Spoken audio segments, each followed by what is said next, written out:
Hello there, and welcome back to the next video. We are up to page 277, and I'm looking at problem number 5. We have a histogram to look at. The histogram shows data about the ages of runners participating in a race. How many runners are in the race? So we have the title runners, the number of runners on the y-axis, and the intervals of ages on the x-axis. So in the 16 to 20-year-old range, what's the height of that bar? It's more than 6 but less than 8, so I'm going to call it 7. In the 21 to 25-year-olds, what's the height of the bar?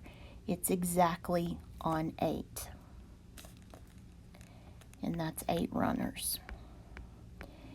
In the 26 to 30-year-old range, how many runners? What's the height of the bar? Well, it's more than 4 but less than 6, so I'm going to call that 5 runners. And in the 31 to 35-year-old range, how many runners? There are 2 of them. So to find out the total number of runners in the race, you need to add those numbers up. So 7 and 8, that's 15, plus 5 is 20, plus 2 is 22 runners. So I would go with answer B. That is all about reading a histogram. Number 6. This is like reading a novel, isn't it? Sandy, Jackson, and Gina were looking at a histogram about annual incomes, and each had a different interpretation about the range of the histogram. Sandy says that you cannot determine the range of a data set from a histogram. Jackson disagrees. He says that the range of the data shown on this histogram is $99,999 because the greatest data value is $99,999 and the least data value is 0. Gina says the range is $79,999 because there are no data values in the first interval, so the least value is $20,000. Who is correct? And explain. Well, Sandy's correct, because if you look at the dollar amounts in these on these bars, the dollar amounts are intervals, not exact prices. And to get the range, you would have to know the exact price of the most expensive and the least expensive. You need exact numbers to get a range, not just an interval. So Sandy was right. Without knowing the annual incomes, you can't determine the range. You can get an idea, but you can't be sure about that. Okay, number 1 at the bottom. Read each problem and complete the task. Number 1, examine the histogram below. Which box plot could represent the same data as the histogram? So I'll look at this data on the histogram and I'm trying to match the box plot with the same distribution, roughly. And this is tough to do. I'm not going to belabor this point, but this is A. If you look at the box plot for A, it follows that more uniform distribution where there's a greater spread in the middle and sort of an equal spread on the ends. Again, this is hard to explain. So I'm just sort of giving you the answers in a very general description of why. All right, number 2. Which box plot shows data that are clustered around the median? Well, you have to realize that the median is the dead center. So which of those 4 choices shows you the box that's drawn up to the middle, to the median? Median is the dead center, and it's B. You look at how tight that box is around the middle. The median is the dead center, and that's where you have the most cluster in this plot. Number 3. Ursula has data about the ages at which people graduate from college. The ages range from 16 to 65 years.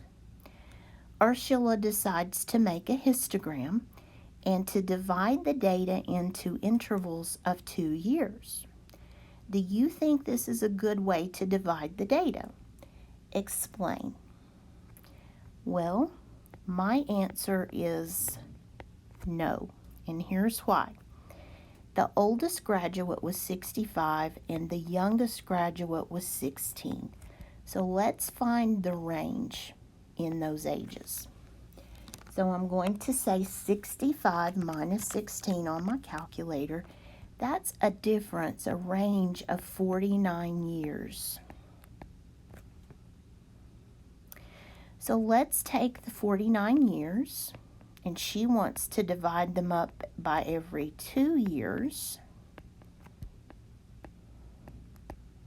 So 49 divided by 2 is 24 and a half bars that she would have to draw on a histogram. Now, look at the histograms on this page. Number 5 has 4 bars. Number 6 has 4, but space for 5.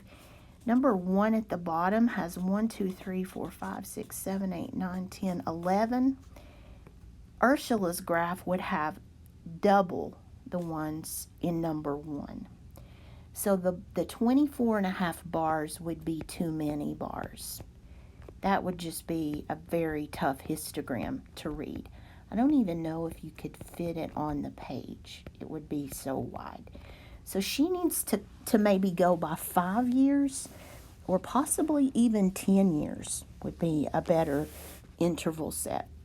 But 2 years is going to mean too many bars. And finally, suppose you have a data set on the recent sales prices of single-family homes in your county. What would be the advantages of displaying the data in a histogram, that's with the bars, and what would be the advantages of a box plot? Well, for a histogram, remember those are used to compare intervals. So the histogram would give you intervals to compare.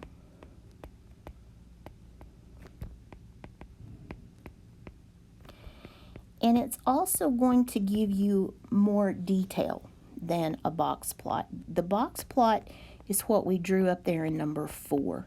It's just 4 data points, or 5 data points, and dots.